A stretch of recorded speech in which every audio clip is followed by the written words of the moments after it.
Now at 9, results are in for Student Government Association elections, who students voted in for this semester. Indiana and Purdue University's updating mask guidelines, BSU student reactions to the changes. A fourth booster shot could soon be recommended, how the FDA is moving forward. And border tension continues in Ukraine, how the Biden administration is responding. And I'm tracking much cooler temperatures and the possibility of winter precipitation on Thursday. Delaware County's only live television newscast from Ball State University's Unified Media Newsroom. You're watching Newslink, Indiana. Good evening, thanks for being with us. I'm Zach Greer. And I'm Tegan O'Mara. Tonight, the results are in for Student Government Association positions. Tina Wen and Monet Lindstrand are the president and vice president-elects for the new term. Newslink Indiana's Catherine Segal spoke to the presidential and vice presidential-elects on their plans. This may be a second term for President-elect Tina Wen, but Wen says she still has new plans in mind for this year. This year we're doing interviews for cabinet positions and chief of staff. So that's something new we're looking forward to do. Wen plans to visit more organizations and get more people involved in student government so their voices can be heard directly by her and the rest of SGA. Project I'm really excited to start is a sexual assault prevention plan that we have. She plans to set up meetings with business owners in the village to help carry out the prevention plan. As for Vice Presidential-elect Monet Lindstrand, the goal is to add on the projects already in the works by her predecessor. Really seeing if we can bring more sustainability into dining, as well as more dietary options for people with restrictions like gluten-free or vegetarian and vegan. Lindstrand was the president pro tempore last term and worked closely with the Senate. She is hoping to keep cultivating those relationships as vice president. I was really excited. I've loved being in SGA. I joined last year as a freshman, so being a sophomore and being able to take on this role as a junior next year is really cool. Wen and Lindstrand ran together on a ticket with help from their campaign manager, Joseph Gassensmith. We honestly, all three of us make a dream team. In Muncie, Newslink, Indiana, Catherine Segal. Wen and Lindstrand are still waiting to find the chief administrator and treasurer. They are both excited to start their terms. I think it's time to take them off. Going maskless is a very big decision, and I think it could be positive because you get to see facial expressions and you get to have that normalcy back, but also in a negative way, it could definitely make cases rise. Universities across Indiana, including Purdue and Indiana universities, have recently updated their mask mandate requirement on campus. Purdue has made face masks optional in some indoor settings, but not including instructional, research, healthcare settings. At Indiana University, masks are optional in all spaces except healthcare settings and some laboratories. But will Ball State follow? Newslink Indiana reached out to the university today. Ball State's Vice President of Student Affairs responded, saying in part that Ball State will continue to monitor CDC guidelines and will adjust protocols as, quote, the facts and guidelines advise that we should. COVID-19 cases, hospitalizations, and deaths continue to drop in the U.S. The new daily case count now down 42% from last week, but top health officials say vaccination and boosting will be critical to keep that momentum going. So much so that a fourth dose of the vaccine could be recommended this fall. The FDA continues to monitor data to determine if or when healthy adults could benefit from a fourth shot. Many of us expect that in the years to come, we will have yearly doses of COVID vaccine the same way that we do for the flu vaccine. Right now, the CDC has no recommendations on fourth doses for the general public, but their updated guidelines seem to suggest those with weakened immune systems get a fourth shot of the Moderna or Pfizer vaccine. Right now, about 65% of the U.S. population is fully vaccinated and 28% have gotten a booster. Months after shortages of at-home COVID tests, they are now widely available. However, the quality of tests on the market has parts of the U.S. concerned. Today, the Food and Drug Administration provided some guidance. The FDA has released a list of all authorized at-home and over-the-counter COVID-19 tests with the list of approved tests on their website. The website includes information on the type of test, how quickly it works, and who should use it in terms of symptoms and ages. A trucker based in Pennsylvania says plans are in the works to shut down the D.C. Beltway. The move comes after a trucker blockade in Canada caused massive economic disruptions. They're protesting COVID-19 restrictions, including mask and vaccine mandates. The convoy, led by Bob Bolus, plans to leave from Scranton Wednesday morning and head to the D.C. Beltway. Picking up trucks all the way along. Convoys are going to join with us on it, the intersection of 80-81, where they're coming from other areas. Bolus, who founded Towers and Truckers for America, says this peaceful protest is about sending a message to the Biden administration. There are multiple groups planning truck convoys to D.C., and it's unclear how long the protests could last. Transitioning now into an update on border tensions between Ukraine and Russia. I'm announcing the first tranche of sanctions to impose costs on Russia in response to their actions yesterday. These have been closely coordinated with our allies and partners and will continue to escalate sanctions if Russia escalates. President Vladimir Putin formally recognized 2 Russian-backed regions in Ukraine as independent states yesterday, ordering his troops there in an alleged, quote, peacekeeping mission. The U.S. is refuting the claim, saying it was a flagrant violation of international law. And if Russia goes further with this invasion, we stand prepared to go further as with sanctions. The UK also plans to impose sanctions against Russia, and Germany has stopped the progression of the controversial Nord Stream 2 pipeline following Moscow's actions. The US also plans to sanction Russian elites and send more troops to Baltic states to reinforce NATO. Speaking from the White House this afternoon, Biden also pledged to do all that he can to limit the effect of the sanctions on the United States economy. President Biden plans to announce new investments in the domestic production of minerals and materials crucial to creating a wide array of technological devices. They include computers, smartphones, batteries, household appliances, and vehicles. The investments are the administration's latest step in fixing persistent supply chain challenges. They come a year after he signed an executive action ordering a comprehensive review of supply chain vulnerabilities. California Governor Gavin Newsom, administration officials, and industry representatives will join Biden for today's announcement. A White House spokesperson says it's one of several announcements the White House is making this week on its efforts to fix supply chain issues. You know, transitioning over to weather, even though it was like 60 degrees out, it still felt kind of cold. It was chilly and it started raining. Unfortunately, I didn't have my umbrella on me, but will I need to remember my umbrella tomorrow? Hope, what do you have?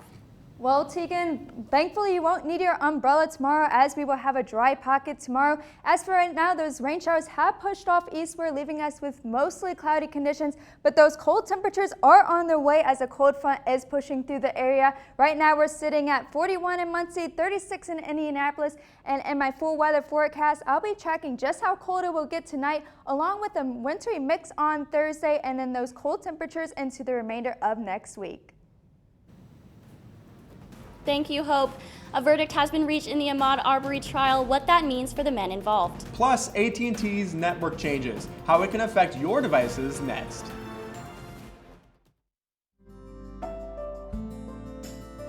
Riding the bus is an easy thing to do. Last year, we carried 60,000 riders from the Ball State area. 50,000 of those were students.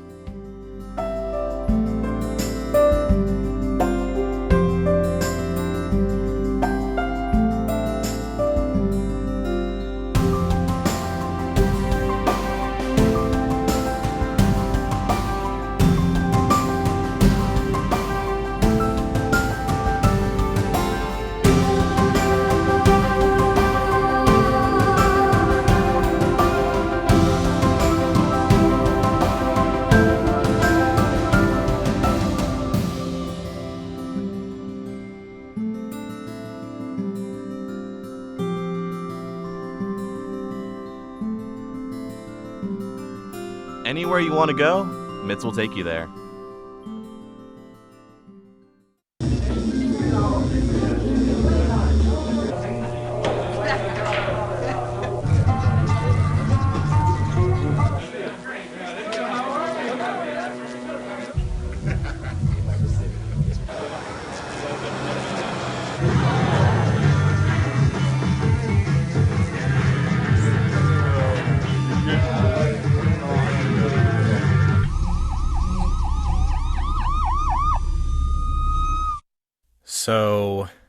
I just moved in with his family, and it's embarrassing.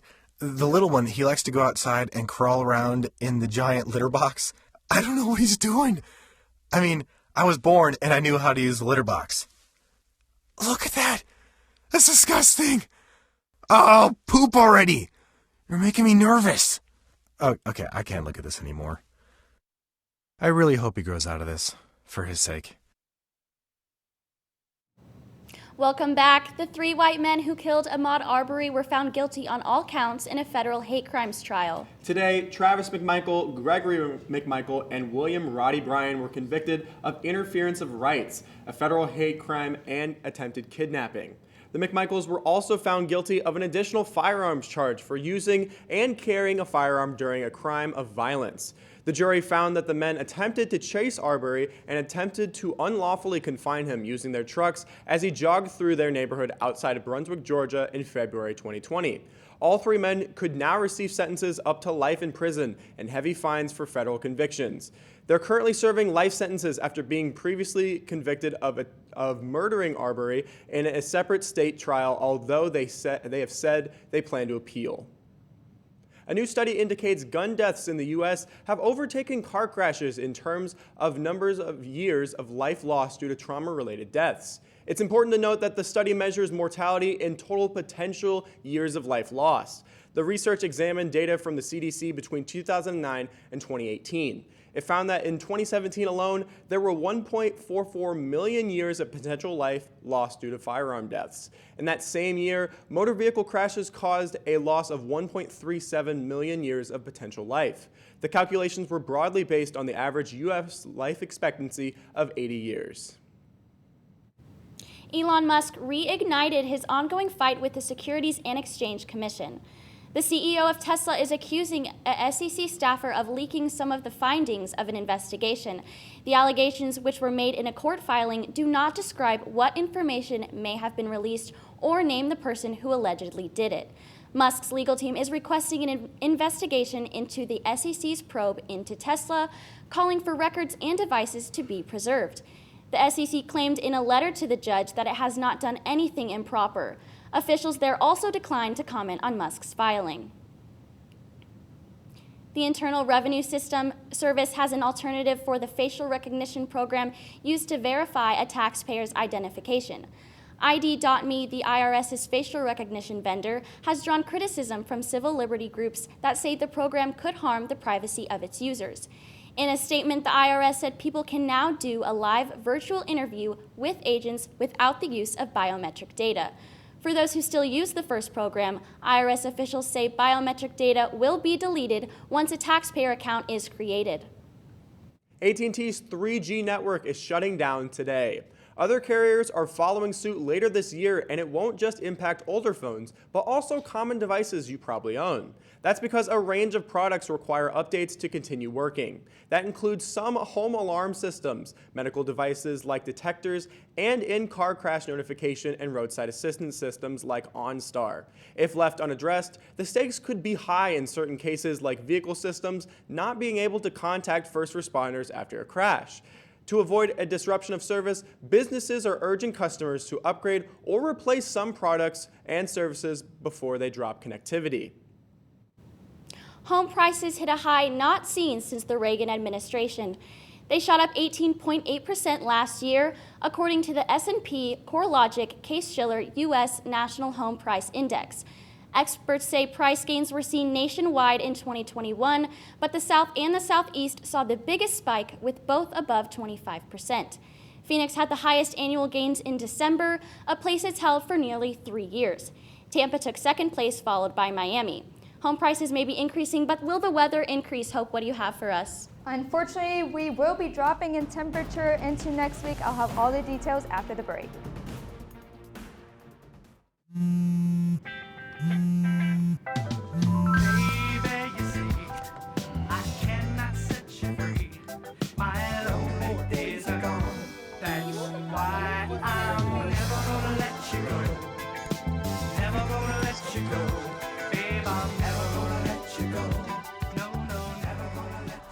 Here you go.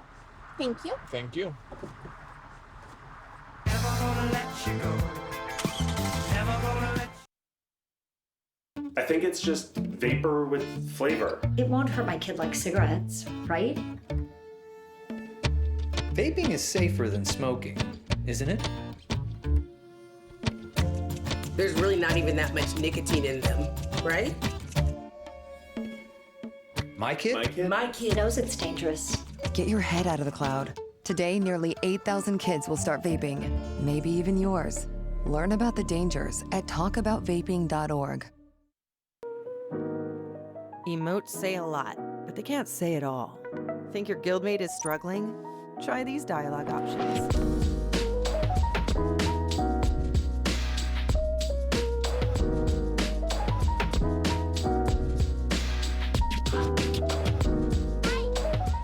Go beyond emotes.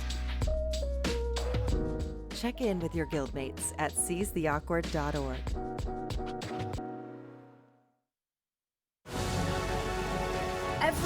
Every day, millions of people are connecting. And even though we're overcoming obstacles, watching each other's backs, And banding together. we should still make an effort. We should still make an to effort. get to know each other, On a deeper level. Father. cosplayer, Mentor. actor. It's time we take a step forward It's time we take a step forward. Come together. and discover How accepting our differences can make us stronger. Welcome back. It is currently 9:16 and you are getting a live look at campus. Honestly, a pretty chilly Tuesday evening, but kind of curious to see what the weather is going to look like in the future. Hope, what do you got for us? Yeah, guys, today was a beautiful day. Even with all of those rain showers, we did reach our second consecutive day of reaching 60 degrees. We reached a high of 62 degrees. That is 20 degrees above our average high of 42 degrees and just shy of that record set in 1983 of 66 degrees. And I hope you enjoyed these 60 degrees temperatures while they lasted, because a cold front is pushing through the area.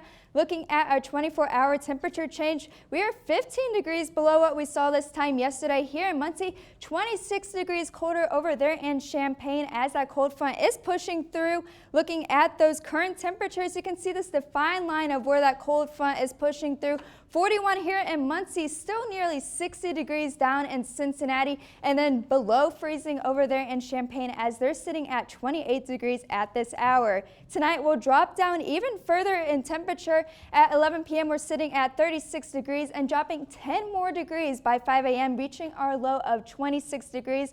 And those winds coming out of the northwest around 15 miles per hour. We could see some wind gusts up to 25 miles per hour. So those wind chill values will be in the lower 20s to upper teens, but otherwise we'll dry out, having mostly cloudy conditions and mostly cloudy conditions for the day tomorrow as we dry out. But look at that high of only 33 degrees compared to what we saw today of 62 degrees. Those winds coming out of the northwest around 10 to 15 miles per hour. We did see those rain showers today, and we do have one flood warning still in effect. That is for the Mississippi River, and that is until late tonight. So if you do encounter some flooded roadways, be sure to turn around and find an alternate route to your destination.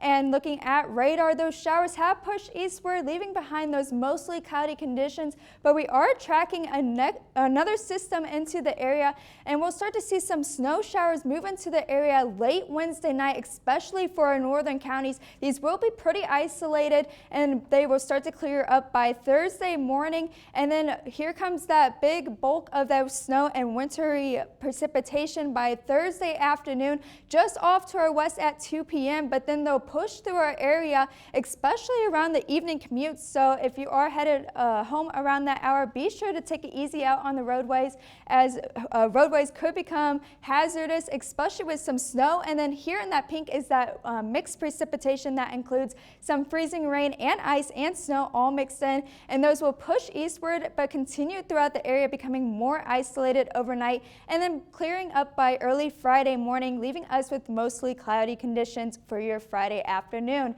Looking at the mid 7-day forecast, we have those rain or winter precipitations for Wednesday and Thursday, but then drying up for the remainder of the week, but much colder temperatures into the start of next week. And you know, guys, the first day meteorological spring is on Tuesday, but those winter temperatures are sneaking their way back in. You know, I really enjoyed the nice couple of days of weather that we had, but it's Indiana weather. There's not much I can really say. I know. Yes, well, Hope, thank you so much. Now let's send it over to Vinny for sports.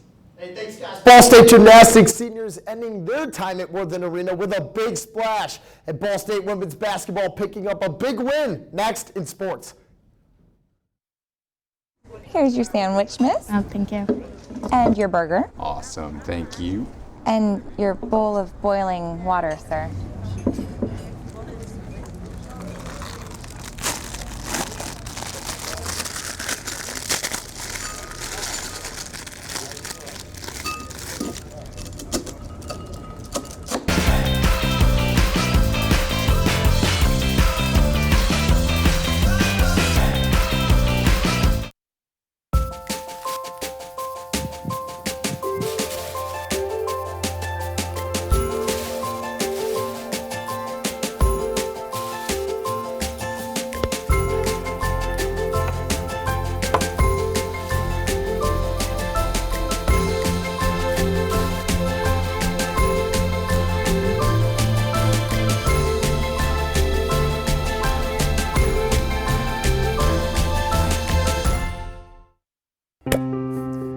After retiring from the NFL, I've been able to spend a lot more time coaching my daughter's basketball teams. It's something I love to do. Through our games and our tournaments, we see all types of coaching, good and bad. And it begs the question, do we really know who's coaching our kids? Do they have the proper training and screening it would take for me to be comfortable with my daughters playing for that coach?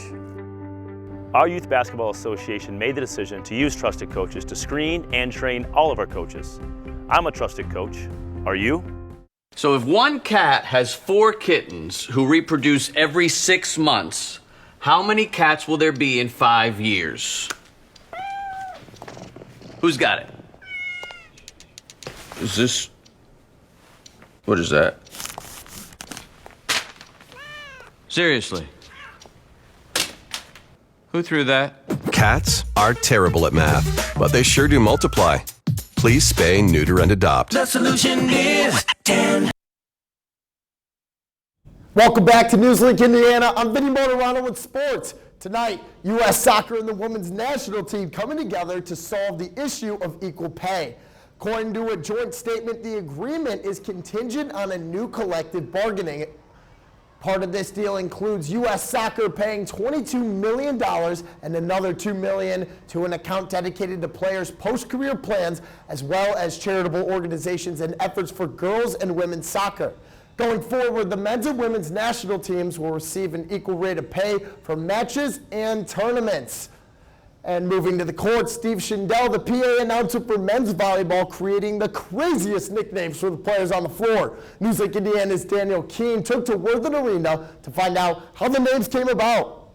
And now, Cardinal fans, rise up to your feet and get ready to meet the starting lineup for your 15-time NCAA Final Four Ball State Cardinals. Longtime Burris Laboratory School and Ball State women's volleyball head coach Steve Shundell is known for his coaching career. But after retirement, he has continued to add to his resume, this time announcing. Shundell serves as the public address announcer for Ball State men's volleyball and has become well known for the nicknames he bestows upon Cardinal players. Well, it's very unique. I don't know of too many other programs that call their players each by nickname, and I think the fans like it. It's unique, and this gives a little bit of extra spice to the match. Before each match, Shundell can be seen around Worthen Arena, mingling with players, fans, and coaches, as well as studying the opposition team roster to get each name right. We cannot say enough about how much of a staple he is to men's volleyball here at Ball State, and you know, it's cool. I like to see how good of a relationship he has with the guys, and then he gets the fans going, so we appreciate him so much. While he has given countless nicknames to Ball State players, Shundell said that giving Quinn Isaacson his nickname, the Q-Tip, has been one of his favorites. The guys called me, I think, day 1 or 2 that I was here, and then off the court it sticks to more Q, but on here they want to give a Q-tip, and I said we'll just roll with it from there. You can catch Shundell announcing men's volleyball this Thursday at 7 p.m. in Worthen Arena as the Cardinals take on Lindenwood. In Muncie, Daniel Keene, Newslink, Indiana. Dropping down the nets, women's basketball securing a win against Western Michigan last night with multiple players in a scoring frenzy. The Cardinals were dominant in the paint, dropping 42 points of their total 73. The highlight of the 73-67 home victory was how Ball State spread the wealth between one another. Telma DeSaugustadter led the way with 14 points. Allie Becky, China Latimer, and Mary Kiefer all pouring in 12 points apiece. Ball State will get another stab at the Broncos on the road tomorrow. Making our way to the floor this past Sunday will be a day Ball State gymnastics seniors will remember for a long time. In their final competition in Worthen Arena, seniors Sandra Elsadek, Mary Nychik, Stephanie Schweikert, and Sari Taller and Lauren Volpe gave it everything they had. The performance helps the Cardinals have a record-setting day, which breaks the 196 plateau for the first time in program history, with a score of 196.325 to defeat Eastern Michigan in the final home game of the season. Junior Megan Teeter has been named the Mid-American Conference Gymnastics Specialist of the Week for her role in helping the Cardinals break a program record.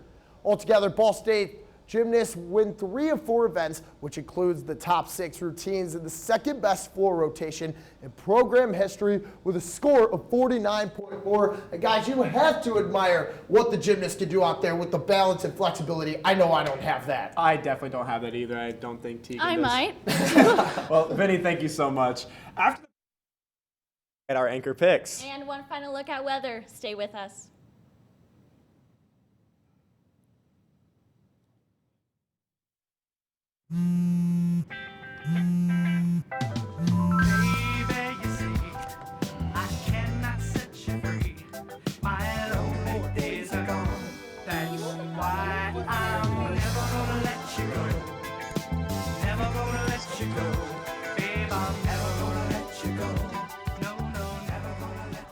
Here you go. Thank you. Thank you.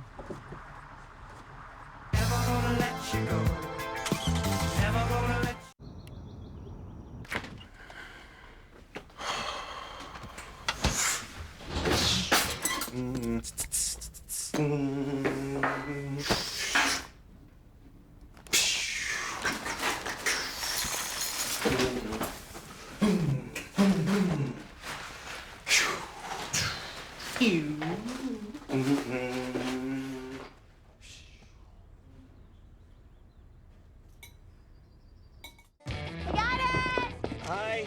Can you help me? I got it. Thank you. No problem. Just like the rules to surviving Zombieland, there are steps you can take to be prepared for an emergency. It's the right thing to do. Talk with your family to make a plan. Look for safe areas to meet up if separated. And stock up on supplies. It's never too early to get prepared, so start now. Right now? Right now. You can't predict emergencies, but you can be ready. You're welcome, America. Visit ready.gov today to learn more. Jordan knows he shouldn't eat this entire bowl of nachos, but tonight he's earned that right. Because a few hours ago, in the middle of happy hour, he recognized a sign. Not from the gods or a bolt of lightning, but from a double heart, a kissy face, and a fourth ha in ha ha ha. That's when Jordan knew he was buzzed. So when it was time to go, he got a ride home instead of driving. Be a legend like Jordan. Recognize your buzzed warning signs and get a ride home. Buzz driving is drunk driving. Welcome back. March is Women's History Month, and Hershey is celebrating in a sweet way. The candy maker just released its Celebrate She chocolate bar. It comes with a wrapper celebrating the impact of women and girls. The company was named #1 on the world's top female-friendly companies list by Forbes last year. Hershey says it's committed to equal pay, career development, and other initiatives to support women. Everyone's favorite aardvark is saying goodbye. The beloved PBS animated kids show Arthur has aired its final episode after 25 seasons. Since 1996, 8-year-old Arthur, his family, and friends have taught children about lessons about kindness, inclusion, and empathy. But Arthur isn't going away completely. PBS says reruns will still be available on PBS Kids. And I know Arthur just finally had its last show. I think it's time to take one final look at weather with hope. Yeah, guys, we have a winter weather system moving into the area on Thursday, but then drying out for the remainder of the week. Thank you, Hope. That's all tonight for Newslink Indiana. Be sure to join us again tomorrow night at 9, streaming live on the Newslink Indiana Facebook page. And for news anytime, anywhere, go to ballstatedaily.com. Have a great night.